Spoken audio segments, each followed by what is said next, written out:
According to me, can I work a square?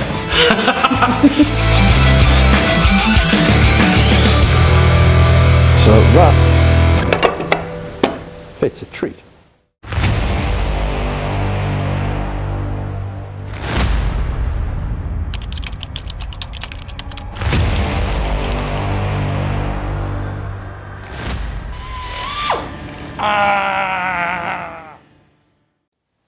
Hello everyone, we're back.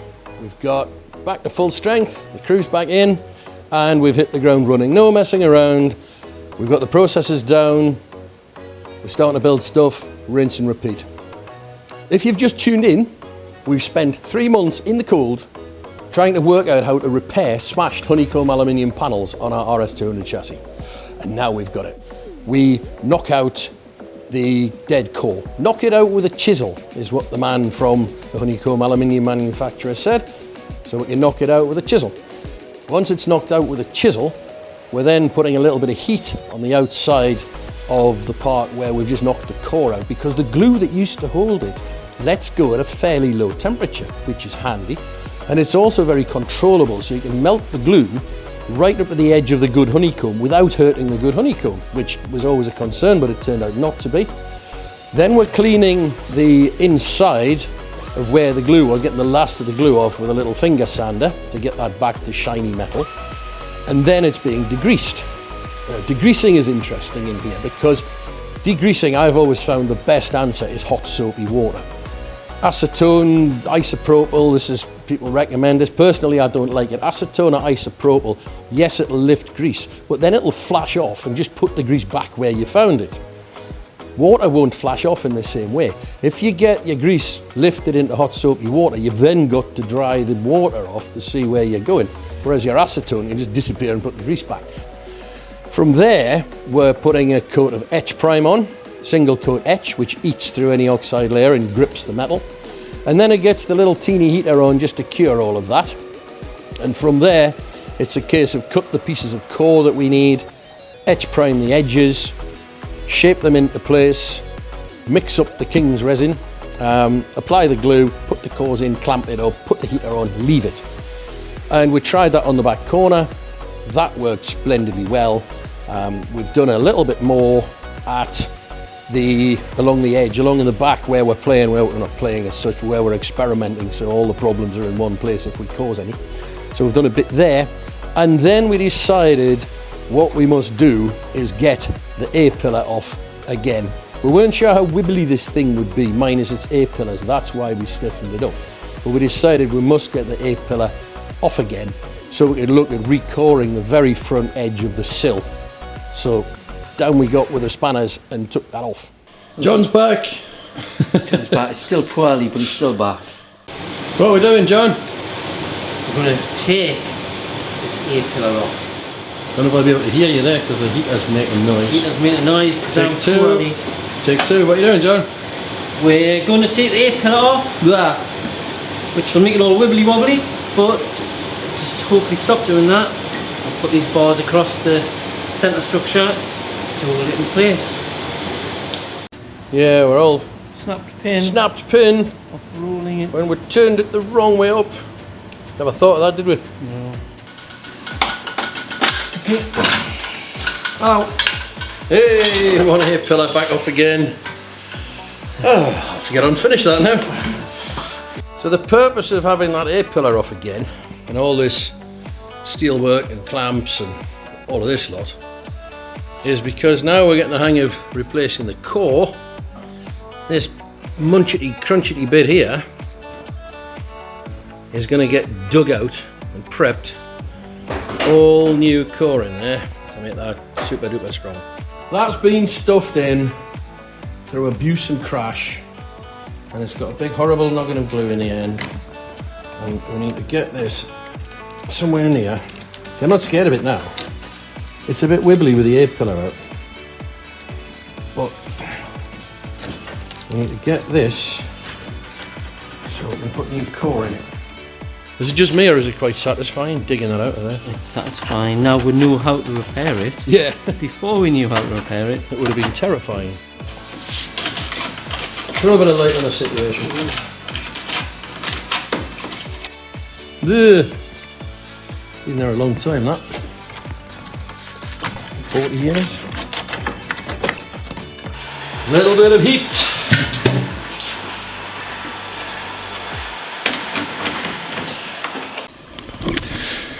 So that's all the dead core cut out of there with a sharp chisel, and the material has been cleaned back with a little belt sander, a power file, finger sander, call it what you like, but that's cleaned the old adhesive off there. Some of the old core is still a bit crusty, but that will consolidate. But if we can recore this from basically the back of the jacking point right up to the front and get it nice and solid, that should work a treat. And we'll get some etch prime on it, and we'll not be far away being good to go. Now we've got a nice coat of etch prime going on in there. We'll just need that to cure, and we'll be ready for glue and honeycomb. Well, that's the rest of the front of the sill with new core and glue and set up and clamped, and the heater on. The heater will just sit on its timer for the next 4 hours at 20 degrees, 22 degrees. It's got its blanket over the top. That will cure the resin nicely. We'll give it another run tomorrow for another couple of hours. And that seems to be doing the trick beautifully. So it's all tucked away under here nicely, warming through. It's all toasty in there. And that'll be solid by the morning. And we'll take the clamps off again. It's like Christmas morning when the clamps come off. We love it. In true Blue Peter style, here's one we prepared earlier. The latest bit of recoring work is under its blankets. It's had its heater on all night. It's sitting there at a comfy 20 degrees. In fact, I wish I was under there with it because it's freezing in here still. Take its blankets off.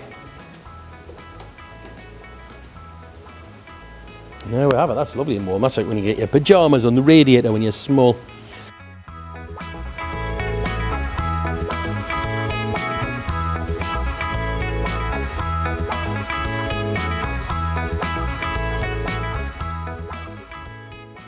That just shows how well this stuff sticks. That is properly bonded onto that. Front edge, beautifully glued. Absolutely spot on. That resin has cured a treat.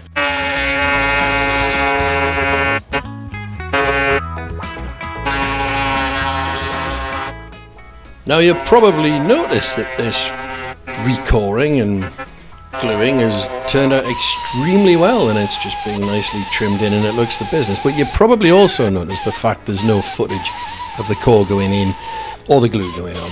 And there's good reason for that, because we forgot to switch the camera on, which is what happens when you let middle-aged people loose on YouTube. So next time we do some, we'll be sure to film it properly and you can see how it goes, and yeah, we'll try not to do that again. Sorry. Now that we've finally got a process and made a start on recoring the front end of the sills, it means we can finish off the detail work on the A-pillars, which, if you go back a few videos, there was a lot of work went into these. They're steel and they were mashed. And there's a honeycomb panel sits there that was also mashed. And a lot of work went into getting these right. But we only got them so right because we need more information from the floors, from the end of the sills. So this is kind of 90%. But once we've got the end of the sill back to 100%, we can then perfect this, because this is actually in 3 parts. This welded strip, well, it isn't welded yet, that welds onto there. So it welds onto the inner sill. And that also rivets into here, which is honeycomb. Now, we could have recored the original honeycomb panel, except it's too small, it's too narrow that way. And none of these rivets have landed. It was a disaster. Again, if you go back through the playlist, it's Nightmare Rivets or something like that, explains all of why this simply doesn't fit. So this replacement panel, let's put a couple of pins in to hold it, has all been chamfered and shaped and trimmed into the nth degree to make sure that it fits perfectly where it's supposed to. And once we're happy with the last of the angles where this A-pillar meets the floor, then we can glue and rivet, glue and rivet, glue and rivet, weld that in. We'll weld that first because it gets hot. Weld, glue and rivet, And that will be a complete A-pillar, one complete structure. We've got 2 inserts to put here for the roll cage attachment. Otherwise, that will be a complete A-pillar. We're going to do some modifications on it to get a better hold onto the sills. But this piece can go in completely. This is the old honeycomb panel from the A-pillar, and it's not being reused. We need to recover these 2 little inserts, and they are where the roll cage attaches at the top of the A-pillar. So we've got to get those out, which might prove rather interesting, because I bet they're glued in and it doesn't look for once like the glue's failed. Right, that's a stainless rivet. And it's also not an 1/8 rivet, it's a 532s, which is a 32nd of an inch bigger than a 432s, and a 432s is an 1/8. Let's get tooled up to drill 532s. Yeah, that's a stainless rivet, you can hear it, it screeches. Stainless is alright if you drill slowly, it's really soft, but it work hardens very quickly. So if you're going to cut stainless, do it slowly with some lube. I know I keep crowing on about lube, but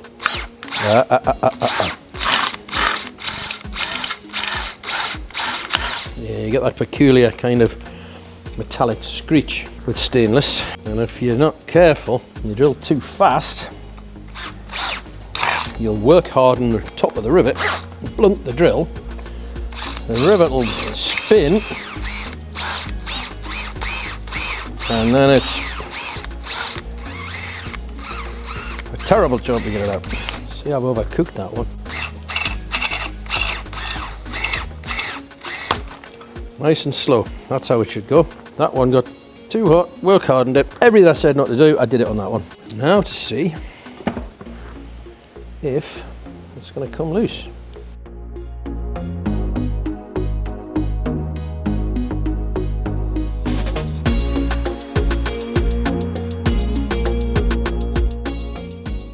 And there it is, that wasn't as bad as I thought it was going to be. And there is the rivet that I tried to drill out too fast. But it's right at the edge in the usual way, so that's just stretched and out it's come. Shocking. As it turns out, those inserts are steel. So I've given them a little clean up with the grinder, and they are now fizzing merrily in a little bath of phosphoric acid solution. So leave them in overnight, eat the rust off them, give them a clean, chase the thread through with a nice sharp tap tomorrow, and we'll see about getting them into the honeycomb panel. The inserts for the roll cage have come up very nicely after the night steeping in phosphoric acid. We could have blasted them, but it was easier just to plop them in the vat and leave them. Get some etch on them, clean the threads, good to go. Okay, a few details for the detail fanatics like me. These are the inserts recovered from the old panel that bolt into the roll cage. As you can see, they've had a nice evening in phosphoric acid and come up very clean. So they're good as new. And they drop into a hole in the back of the honeycomb, 3 rivets and some glue. But what you'd normally do, and what these have been set up to do, is that distance across there is such that you put a hole on the back of the panel. You do this if you're going to put an insert in a box section, for example, so it doesn't crush when you tighten it up, tighten the bolt up. And you've got a hole on the back which is big enough to carry the insert, but on the front, the hole is only big enough for the bolt. And that way, that skin of the honeycomb is loaded up by the rivets and the glue there. And when you put a bolt in the front, it clamps the skin there down onto the end of the insert. So both skins are actually doing some useful work. But that's not what they did. What they did was put a hole, same diameter on each side, so only one side, only one skin was actually doing any work. And this is the, I think, and I suspect, this is the first rivets of the build. That's the inserts in, usual rules apply.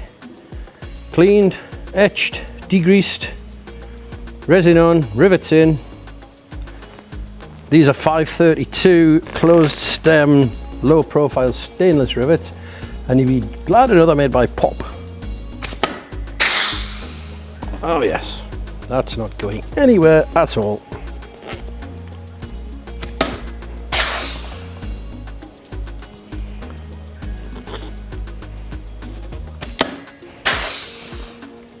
In case you're interested, this is a Chicago pneumatic rivet puller.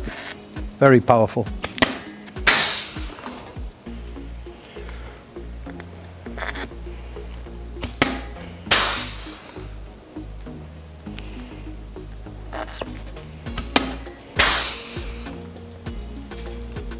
And there you have it, the first half a dozen rivets of the job.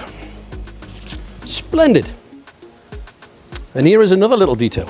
This is the panel that welds inside the A-post that attaches that honeycomb skin. These holes are 5/32 of an inch and they are just for welding through, same as on the cross member. These are 1/8 of an inch and they're for rivets to go into the honeycomb. And if you look carefully, what you can see is this pitch of rivets here are ever so slightly further that way than this pitch of rivets. And the reason for that is when you drill rivet holes, you've always got to make sure you can get in the other side to set them. And in here, we're pretty tight past this return. So that row has been moved in that direction just a smoot to make sure we can get a rivet puller on there. Unlike this thing from inside the sill, which was equipped with 2 rivet holes, bum bum. Then they welded that on, meaning there's absolutely no way on this earth you can get a puller on that rivet. So, of the 2 rivets that were meant to hold this thing into the inside of the sill on the top surface, they couldn't get one in there. So they just deleted it. So that one was in, and there's another 4. Total of 5 rivets, keep that in. But there's no way you can pull that one once you put this on. So you've always got to think about, yes, it's lovely to put rivet holes in, but can I actually pull the rivets? There you go, details over for today. And this part here has suddenly become, well, not suddenly, but it's become relevant now, because this is the aluminium inner skin of the floor from this side. That's the bit you put your feet on. And we need this for a variety of reasons. One, we need to use it as a template. We also need to work out some important angles from it, round the front where it meets the A-pillar, because the A-pillar was crushed and this went with it. So we had 2 bits that were wrong. So now we've got the A-pillar mostly right, we can get this part cleaned up and straightened a bit, and then we can have a look at the angles around the front and see how well they agree with the A-pillar that we've repaired. So job 1 was to get the old honeycomb and the resin and all the rubbish off this piece of material before we could get a proper look at it.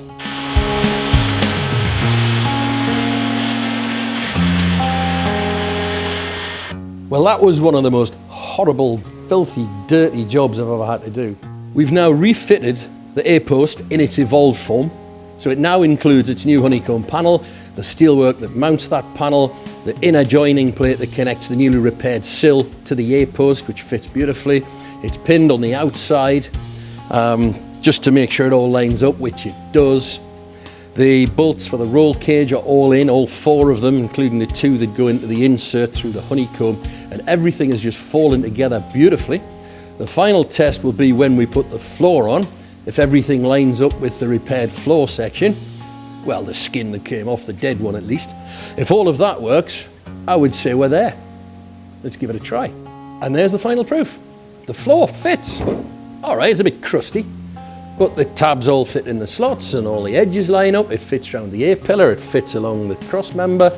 The sill has been straightened, the floor has been straightened, the A-pillar has been straightened, and guess what? It's all talking to each other. Result. Well, that all went extremely well. Very happy with that. We've got it down now, and you can expect to see pretty rapid progress. But next week, we're going to get out car number 139, the other car. Normally comes out April, we're early this year because we have a cunning scheme. So don't forget to tune in for that one. Please hit the subscribe button, and please tell us in the comments what we can do better or worse, because it's all good feedback. And thank you very much for watching. We'll see you next week with the car.